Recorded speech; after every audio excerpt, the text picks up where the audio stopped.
you know the sanctity of a funeral, that William Ruto can dispatch goons to go and disrupt a funeral just because he's picking a fight with his former deputy. I mean, this is sick shit.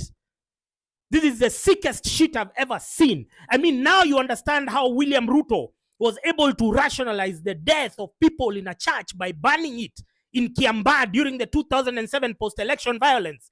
And who are they fighting with? Raila. Who are they together with? Raila. So this is a union. This is a union. This is a duo, a partnership brought together by the love of spilling blood. Because how do you go and disrupt a funeral?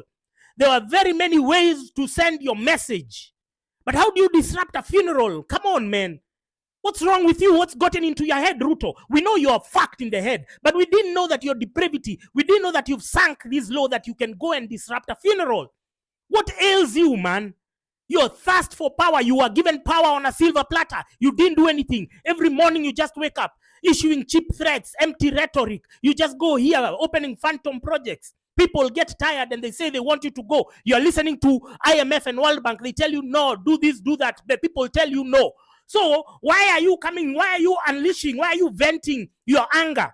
Why are you your vengeance on the people? The people voted for you in good faith. You have been unable to meet their expectations. They don't have time for your bullshit now. Why are you feeling wound up? Why are you feeling so entitled that you must be worshipped? You must be obeyed. You must be whatever other adjective you want to insert over there. Why must you feel the urge that of if people are tired with your bullshit, Bwana Ruto, if people are tired with you, wamechoka na wewe juu ya uongo, unafik, wizi, your work is just rubbish. Every day you just concoct rubbish, and then you've surrounded yourself with people who are going to validate your treachery, your stupidity.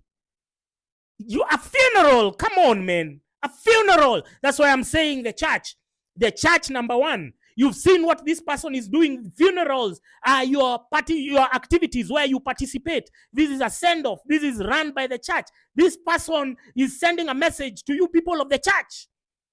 Because of invading a funeral, how do you send goons? Because you are surrounding yourself with Raila Odinga, because that's a typical Raila move. That's a typical Raila move. That's what he does with the men in black. And then you go to disrupt a funeral. Are you crazy? Are you mad, Bwana Ruto? Are you sick in the head? The church, I'm telling you, the church, you have to rise to the occasion. I told you have to overhaul your prayers, where you say, oh Lord, guide our president and give him your wisdom and justice. It's in the Anglican, it's in the Catholic, it's in the PCA order of service. You have to overhaul it. Now you have to pray for the revolutionaries. Now you have to pray for this government to go out, and you have to be intentional about it. The church, please stop being in the fence. This man is coming for you. You haven't seen his vengeance. Ask me. Two vehicles in my house coming to pick me because of tweets. Because of speaking my mind, because of saying I hate him, because of telling him to go fuck himself. Now the church, you don't know what's coming on you, and you have to move fast. This man cannot stay in power for another 1 week. He cannot stay in power for another 1 year. The damage that he's going to inflict to you people, he's going to leave us worse off than he found us. So we cannot be here listening to Okia Omtata telling us to wait until 2027, where now he's a quick fix panacea. He's the knight in shining armor. He's the one who is going to come and resolve our long-standing issues. No, we don't have the luxury of time. We don't have the benefit of waiting for all that time. The Ruto has to go immediately. I don't understand. The church, stop fence sitting. The next time you hear that people are going to the streets and for a serious protest, the church has to be the one telling their membership, be on the streets. The church has to play the role that they played in 97. Because you've seen a funeral, the sanctity of a funeral has been violated today by William Ruto dispatching goons who are like the ODM goons that Raila dispatches during ODM meetings, the one he calls men in black. Raila has brought his culture of violence and impunity to the church with his blood brother. I call him blood brother not because they came from the same mother, but because they've killed the most amount of people in this country. So we are telling the church, we are telling Kenyans of goodwill, we cannot continue like this. What rubbish is this? A funeral? That William Ruto is going to disrupt a funeral because he's power hungry, because he's paranoid, that people don't love him. What message does he need? The only people who love him are the sycophants of Raila in Nyanza province. Everyone else doesn't have time for his bullshit. So people, you have to be intentional. Now you have to say that Ruto must go. The hashtag, even if you are scared of going to the streets, even if you are like the employed Kenyans who are being taxed 45% of their pay slips, but you're still scared even to tweet, even to hashtag. We are telling you in the minimum, you have to tweet. The hashtag Ruto must go must be trending globally, internationally. Number two, we know Ruto has a lot of that, with his DOJ, with the whole Adani. So he's losing it. He's starting to lose it, but they always say it's darkest before dawn. This is it now. This kind of reaction shows us that this man is scared of leaving office. How do you go and raid people in a funeral? That's the most disgusting shit I've ever seen in my life. People who rode on the back of the church, they told us that they are God-fearing people. Now they are unveiling themselves. They are showing us their true colors. These are wolves in sheep's skin. These are demonic people. These are devil worshippers. The church, you have to be at the forefront. The church, stop sitting on the fence any longer. Now you have to tell your membership. You have to tell your membership that Ruto has to go. There is no shortcut. A funeral. Madhiko. How have you ever heard that anywhere in Kenya, that people are disrupting a funeral because of political issues? We've never. This is the height of desperation by a despotic individual who can see that his time is running out. And we are not there to reinforce his biases. We are not there to clap for him as he continues to undermine the constitution every day. We are here to remind him that all sovereign power belongs to the people. It's not him. The state and the people are two different things. Now, if you're tired of being criticized, then work. But since you have shown us that you're not ready to work, that you're going to even bring back the same corrupt politicians, you have shown us that you have no commitment to making things better, to righting your wrongs, then we have given you enough time. William Ruto, now it's time for you to leave. We are tired of you. The whole country is tired of your bullshit. William Ruto, we've stomached and we've tolerated so much of your garbage, your media appearance. Even though you bribe the media, even if you bribe Jeff Koinange to bring Fossil there actually to prop up your imaginary 2027 win, you're fictitious, you're delusional win. Please, bro, the whole country has said you must go. Respect the people. Step down. You've been unable to rule the country. You've been unable to govern. You've been unable to manage our resources. You've mortgaged our futures to colonialists, to globalists. And there will always be a blowback. And let me tell you, even in the state of emergency in the 50s, the colonialists knew his time was up. They could not stop. They could only postpone. You can only postpone, but you can't stop the revolution, my friend. It's time for you, William Ruto, to step out of the seat. We are tired. You're becoming desperate. You're becoming delusional. You're becoming psychotic. We know you are these traits even before you got into office, but now you cannot come and inflict that same kind of drama that we saw today, that you're disrupting a church. No way, Bwana Ruto. No, Ruto must go. He must go immediately. Don't waste any more time. The church, the people, the hashtags, everything. Ruto must go.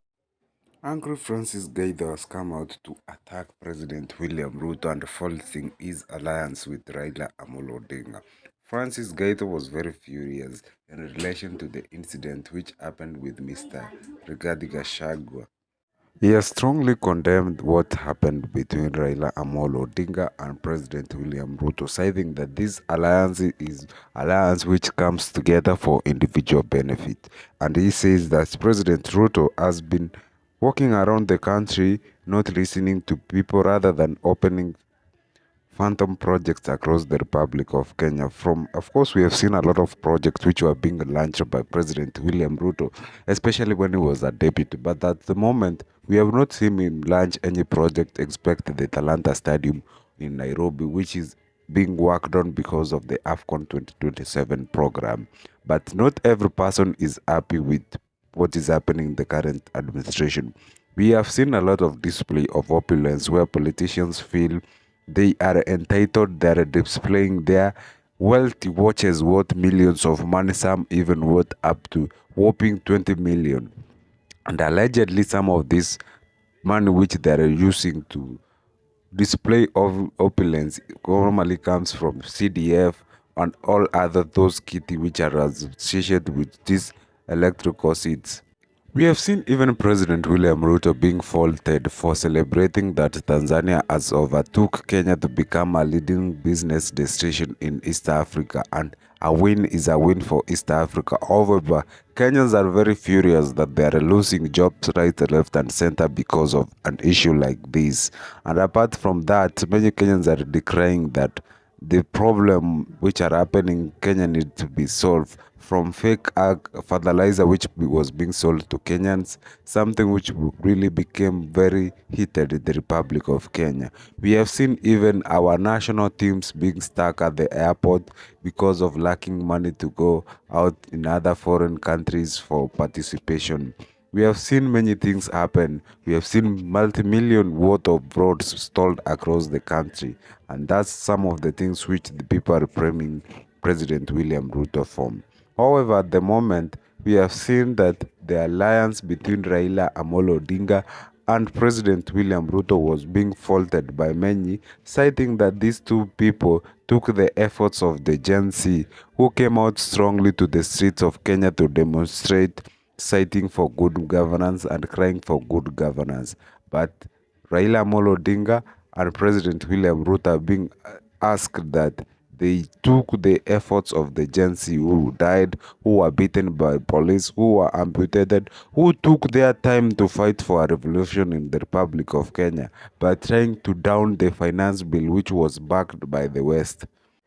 We have seen a very low turnout for the Mashujaa Day celebration in the Republic of Kenya, and many Kenyans are really worried like what is happening to the national holidays. Are the national holidays losing meaning? Because across the country we have seen mammoths of crowd, and even where police officers and the administration people are by themselves, especially what we saw in Nyandarua, Embu, and the Ushen Gishu, the home county of the president of the current regime. So it's a very clear message that not everybody is really excited by the way the Kenya Kwanza administration is really running its show of things.